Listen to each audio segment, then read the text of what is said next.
ቤተክርስቲያን ውስጥ ገብቷል ይሄ መንግስት። የቤተክርስቲያኗን እሴት ክብር ድምጥ ማጥፋ አጥፍቶ ጄኖሳይድ አድርጓታል። አሁን መንግስት እዛ ቤተክርስቲያን ውስጥ ገብቶ የሚፈተፍት ማለት የፈለኩት እሳቸው በግጭት ጠመቃ የተዋጣላቸው ነው። ጠቅላይ ሚኒስትሩ በግጭት ጠመቃ አንደኛ ኦርቶዶክሶቹ ጋር ገብተው ሙስሊሞቹ ጋር ገብተው ምን እንደሰሩ አይታል። ሙስሊም በነዛ በነበሩት አባቶችና አሁን አዲስ ባሉት ሙስሊም እየተቀጠቀጠ ነው። ምንድነው እዛ አርሲ ክርስቲያን ሞተ ያላችሁ የምታዳንቁት የሚሉ ሙስሊሞች አሁን እየሰማን በቲክቶክ ሰምታችሁ ከሆነ ክርስቲያኑ እረደው ግደለው አይዞህ አንተ ሙስሊም እያሉ ቲክቶክ የሚሰሩ ሙስሊሞች አይተናል። እነኚህ ሰዎች በተአምር የኢትዮጵያን ሙስሊም የሚወክሉ አይደሉም። በኢትዮጵያ በሙስሊሙ ማህበረሰብና በክርስቲያኑ ማህበረሰብ እሳቸው እንደሚሉት የነበረ ቁርሾ የትኛው ቁርሾ የት የነበረ በ27 ዓመት ውስጥ የትኛው ሙስሊም ነው ከየትኛው ክርስቲያን ጋር በዚህ ጉዳይ ላይ ተጣላው? ህዝብ እንደ ህዝብ ነው።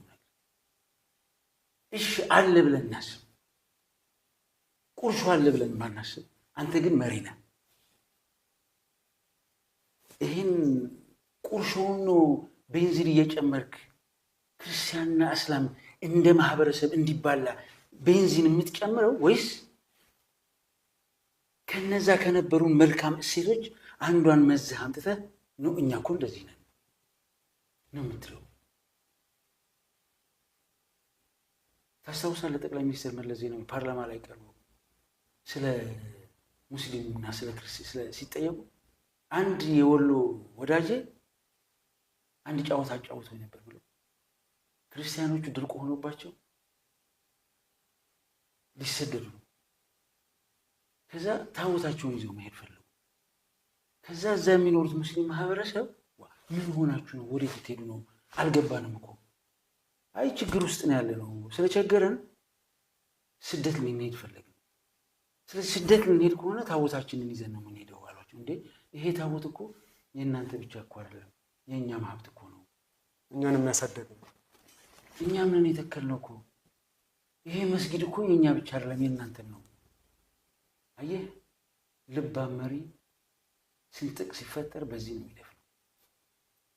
ህዝቡን የሚያከብር መሪ፣ ህዝቡን የሚንቅ መሪ እንደዚህ ነው የሚያደርገው። ቁርሾ ነበረ ምን ታዳንቃላችሁ? ሙስሊምና ክርስቲያን እኮ እየተጋደለ የመጣ ነው የነበረ እኮ ነው። አሁን አዲስ አይደለም። መሪ ሆነ እንደዚህ ስላለ ይህን ህዝብ ካልናቀው በስተቀር በሙስሊሙና በክርስቲያኑ መካከል ሌላ ከዚህ የባሰ ችግር ልትፈጥር ካልፈለግ በስተቀር አክሱም 10 ጊዜ የምትወቀጠው ለምንድን ነው? ለምን ይመስላል? አክሱም 10 ጊዜ የሚያነሳት እዛ አዲስ አበባ ያለ ሙስሊም ከዚህ ሄዱ የምናውቃቸው ባለጌዎች እኔ ስሙ ማንሳት አልፈልግም። በሙስሊሙና በክርስቲያኑ መካከል እሳት ለማቀጣጠል ቁጥር አንድ ዋናው ራሳቸው መሆናቸው ነው እኮ የሚያሳየው። ጠቅላይ ሚኒስትሩ ራሱ ነው ቤተክርስቲያን እንደ ቤተክርስቲያን ቤንዚን በላይ በኩል ጨምረው እያቃጠሉ እያየ እንዴት አይሰማም? ያ ቤተክርስቲያን እኮ የክርስቲያኖች ብቻ አይደለም።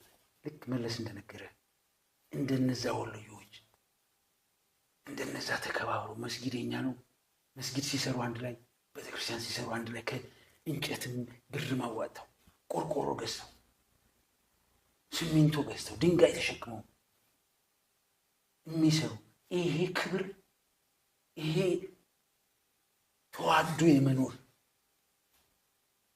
ክብር አብሮ የመኖር ክብር ዱቄት ያደረገው ይሄ መንግስት ነው።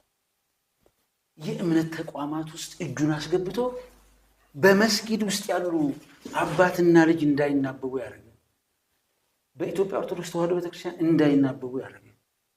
ከዚህ ወጣና ወዴት ሄዳሙ? ወደ ማህበረሰቡ። ሎጂካሊ እኮ ሃይማኖት ያለው ሰው የሌላውን ሃይማኖት ያከብራል። ሃይማኖት ያለው ሰው የፈለገ አይነት ሃይማኖት ካለው የሌላውን ሃይማኖት ያከብራል። የሌላውን ሃይማኖት የሚያናንቅ ሰው ማን እንደሆነ ታውቃለህ? ሃይማኖት የሌለው ሰው ብቻ ነው። ይሄ ካስተምሮቴ ከህፃንነት ጀምሮ የማውቀው ሀቅ ነው። እውነት ነው። ሃይማኖት የሌላቸው ብቻ ነው ሃይማኖትን የሚያወዱ። ሃይማኖት ያለው ሰው የሃይማኖትን ክብደት ስለሚገባው የሌላውንም ይጠብቃል። ምክንያቱም በሱ ሐሳብ ሎጂካሊ ይሄንን ነው የማውቀው። አይ የምታመልከው አምላክም እንደዛ ነው የሚያዝ ኦፍ ኮርስ በሰው በእግዚአብሔር በፈጣሪ አምሳያ የተሰራን ሰው አንተ በስልጣን እንድታፈርስ ስልጣን አልተሰጠህም። በመጽሐፍ ቅዱሳዊ ከሄድን በቁርአኑ ከሄድን ይሄ የነበረ አብሮ የመኖርና የመዋደድ ሴት ማፍረስ ነው ስራው።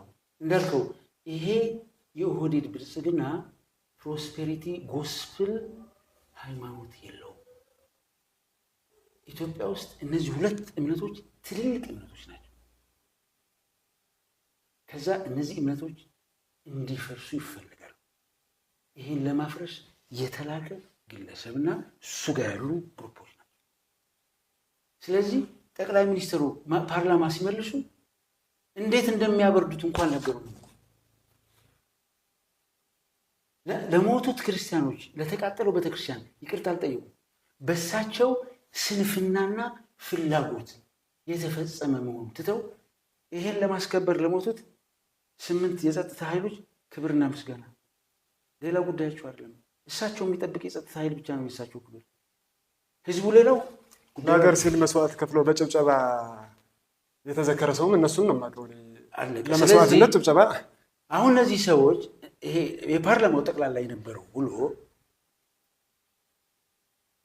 ይሄ ስርዓት ይችን ሀገር መቀመቅ እንዳስገባት ጥንቅቅ አድርጎ ያሳየ የፓርላማው ውሎ ነበር።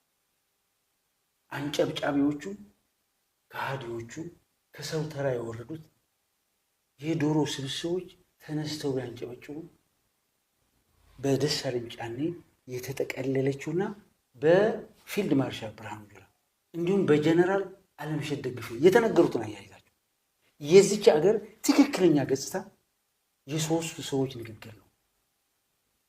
ይሄ ፓርላማ ግን አጨብጫቢ ስለሆነ አገር አፍርሶ ተበተናል።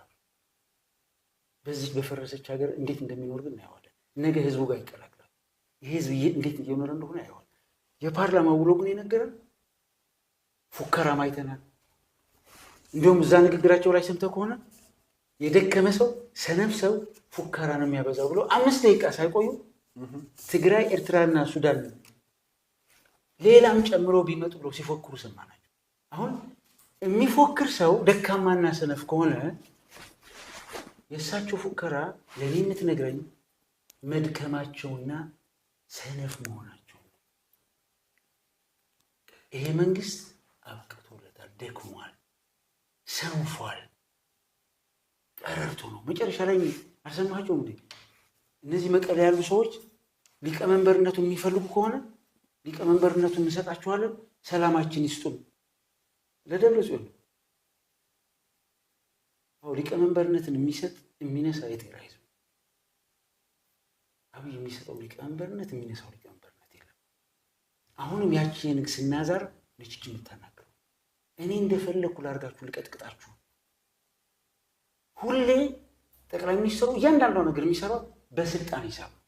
አይ ሊቀመንበርነቱን እንስጣችሁ እንደሳቸው የስልጣን ዛር አላቸው ብለው ስለሚያስቡ ጫወታው ግን እሱ አይደለም። የሞትና የህይወት ጉዳይ ነው። የትግራይ ህዝብ አስብ፣ ስጋና ደሙ ተጣብቆ ለሱ እርዳታ ሲሰበሰብ ወንጀል ያለ መንግስት ለህዝብ ይሄን ያክል ክብር ሊኖረው አይችልም። አያል ህወሓት አሁን ጎርቶ ሲወጣ ትናንት አላውቀውም ምናምን ሲሉ የነበሩ አሁን ስልጣኑን በቃ ሊቀመንበርነቱን የምንስጣችሁ በምርጫ ቦርድም በቃ ህወሓት የሚባል አለ ብለን እውቅና እንስጣችሁና እኔ ንግስና ልቀጥል፣ በህግ አትጠይቁኝ፣ በትግራይ ህዝብ ላይ ለፈጸምኩት ወንጀል አትጠይቁኝ፣ መሬት አትጠይቁኝ፣ ሉዓላዊነታችሁን አትጠይቁኝ። ሉዓላዊነት መጠየቅ እኮ ጦርነት ማወጅ አለ መብቴ ነው። ስለዚህ ምክር ቤቱ ጠቅላላ የነበረው ውሎ የዚህም መንግስት ማሽቆልቆል ነው የሚያሳየው። በኢኮኖሚ በለው፣ በወታደራዊ በለው፣ በጸጥታው በለው፣ በዲፕሎማት በሁሉ ነገር እንደ ሾቀ ቀኑ እንደደረሰ። ምክንያቱም ማቅራራት የሰነፍና የደካማ ነው ብለው ራሳቸው ስላቀራሩ ነው ያለው። እሺ ስለሰጠኝ ማብራሪያ አመሰግናለሁ።